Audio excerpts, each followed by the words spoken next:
Hello everyone. तो इस video में हम कोर इंग्लिश का प्रैक्टिस सेट 3 करेंगे, सेक्शन सी, और इसमें हमारा ये 11 नंबर का क्वेश्चन होगा। आइए हम क्वेश्चन पढ़कर समझते हैं। What are the reasons that are leading to depletion of our natural resources. Reasons का मतलब होता है कारण, डिप्लेशन का मतलब होता है कमी होना, और नेचुरल रिसोर्सेज का मतलब होता है प्राकृतिक संसाधन। तो इस क्वेश्चन में ये पूछा जा रहा है कि जो नेचुरल रिसोर्सेज हैं, जो प्राकृतिक संसाधन हैं, उनकी जो कमी हो रही है उसका क्या कारण है कमी होने का। नेचुरल रिसोर्सेज, प्राकृतिक संसाधन दिन ब दिन घटते जा रहे हैं, इसका क्या कारण है ये हमें आंसर में बतलाना है। आंसर देखते हैं। The reasons for the depletion of our natural resources are that the protein hungry people are eating more fish. Depletion का मतलब होता है कमी होना। तो फिर ये जो प्राकृतिक संसाधन नेचुरल रिसोर्सेज हैं, इनके कमी होने का कारण, पहला कारण क्या है? प्रोटीन हंग्री पीपल, जो प्रोटीन के भूखे हैं वे लोग अधिक से अधिक मछलियों को मारकर खा जा रहे हैं, जिसके वजह से फिशरीज प्रभावित हो रही है, जो फिशरीज कम होते चले जा रहे हैं। सेकंड कारण, search for firewood for cooking leads to deforestation. देखिए, कुकिंग, खाना बनाने के लिए फायरवुड, लकड़ी की आवश्यकता होती है, जलावन की लकड़ी की आवश्यकता होती है, जिसके लिए ये लकड़ी कहाँ से मिलेंगे? जंगल से। इसलिए वो जंगलों की कटाई करते हैं, ठीक है, अपनी कुकिंग करने के लिए। तो इस वजह से जंगल प्रभावित हो रही है, फॉरेस्ट प्रभावित हो रही है। Grass lands are being converted. Grass land, घास के मैदान, कन्वर्टेड मतलब परिवर्तित होना। तो ये जो घास के मैदान है उसे दिन ब दिन कन्वर्ट किया जा रहा है, मतलब उसको परिणत किया जा रहा है। किस में? इनटू वेस्टलैंड, बंजर भूमि में बदल दिया जा रहा है। क्यों बदल दिया जा रहा है? इसलिए कि उसमें कोई बिल्डिंग खड़ा किया जाए या फिर कोई बिजनेस वहाँ लगाया जाए, इस वजह से। और लास्ट कारण है एंड क्रोपलैंड आर डिटोरिएटिंग। क्रोपलैंड का मतलब होता है कृषि भूमि, और डिटोरियोरेटिंग का मतलब होता है खराब होना। और ये जो कृषि भूमि है, इसमें अधिक उपज पाने के लिए लोग प्राकृतिक खाद यूज़ नहीं करते हैं, जिसके वजह से इसके उपजाऊपन घट रही है। तो ये 4 कारण है, ठीक है, अच्छे से याद कर लीजिएगा। Next question number 12। Why does Taplow say that mister Crocker Harris is hardly human. Hardly human का मतलब है कि जो बच्चा है टैप्लो, वो बोला था कि ये जो मिस्टर क्रोकर हैरिस है ना, वो तो इंसान ही नहीं है। क्यों बोला था वो रीज़न बतलाना है, कारण।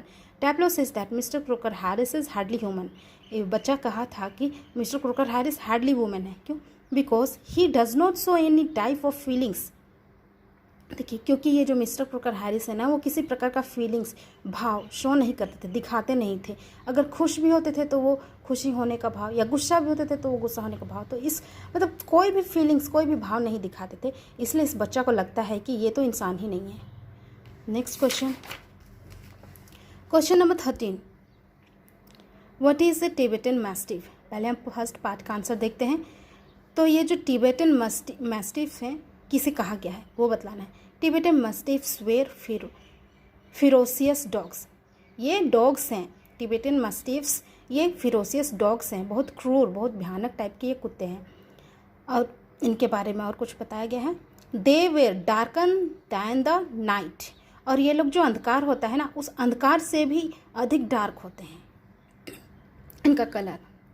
नेक्स्ट पार्ट का answer. Why was the narrator fascinated by the awesome Tibetan mastiffs. ये जो फैसिनेटेड का मतलब होता है आकर्षित होना, जो नरेटर है वो क्यों इस टिबेटन मैस्टिफ्स की ओर आकर्षित हो रहा था वो बतलाना है।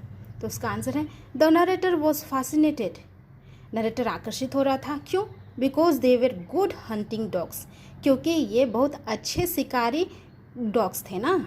एंड रिलायबल गार्ड, और ये बहुत भरोसेमंद रक्षक थे, इसलिए।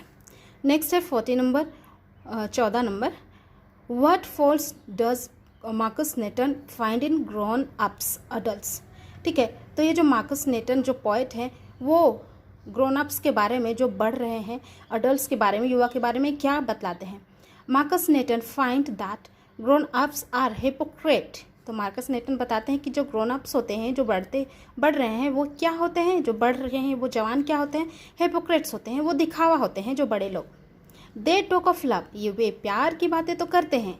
प्रीच ऑफ लव, और यहाँ तक कि वो प्यार के बारे में प्रीचिंग करते हैं, भाषण देते हैं, सीख देते हैं। But did not act lovingly, लेकिन वो खुद वैसे व्यवहार नहीं करते जैसे वो भाषण देते हैं, जैसे बतलाते हैं। नेक्स्ट है question number 15। The father and the son behave like strangers to each other what can be the possible reasons for this situation. देखिए इस क्वेश्चन में पूछा जा रहा है कि बोला जा रहा है कि जो फादर है और जो बाप बेटा है वो कैसे बिहेव करते हैं स्ट्रेंजर्स की तरह, अजनबी की तरह एक दूसरे से। What can be the possible reason, तो इस तरह बिहेव करने का क्या मतलब कारण हो सकता है। The father and the son behave like strangers to each other, ये जो बाप बेटा है वो एक दूसरे से अजनबी की तरह व्यवहार करते हैं। Because there is no sign of understanding between them, understanding समझ, इसलिए वो ऐसा बिहेव करते हैं क्योंकि इन दोनों के बीच में कोई समझ का चिन्ह ही नहीं दिखता। ठीक है, कुछ समझदारी है ही नहीं क्योंकि ये एक दूसरे से बात तक नहीं करते। The possible reasons for this situation can be generation gap, और ऐसा जो सिचुएशन है इसका पॉसिबल कारण यह हो सकता है generation gap. Question number 16, why did Albert feel miserable when he left school that day. जो अल्बर्ट है वो स्कूल जिस दिन छोड़ा, मतलब जब स्कूल से वापस आया तो उसे क्यों मिजरेबल, वो बहुत ख़राब महसूस क्यों कर रहा था, वो बताना। Albert felt miserable when he left school that day because he had to go to that hateful place again the next day. Albert इसलिए दुखी था, इसलिए उसको ख़राब लग रहा था जब स्कूल से वापस आया, because he had to go to that hateful place again, क्योंकि उसी हेटफुल प्लेस, जो जगह, जो विद्यालय उसे पसंद नहीं था, उसी विद्यालय में फिर दूसरे दिन और क्लास के लिए जाना था, इसलिए इस वजह से वो बहुत ही ख़राब महसूस कर रहा था। 17, why was Andrew so serious and distraught that particular evening. Distraught का मतलब है उलझन। ये जो एंड्रू है वो क्यों बहुत सीरियस था उस इवनिंग में, ठीक है, बड़ी उलझन में पड़ गया था, क्यों, कारण बताना है।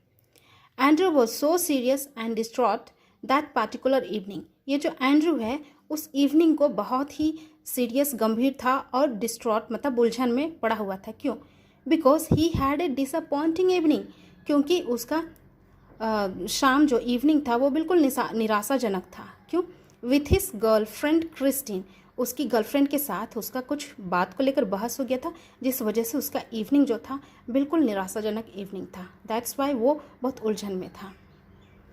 तो वीडियो यहीं एंड करते हैं। Thank you.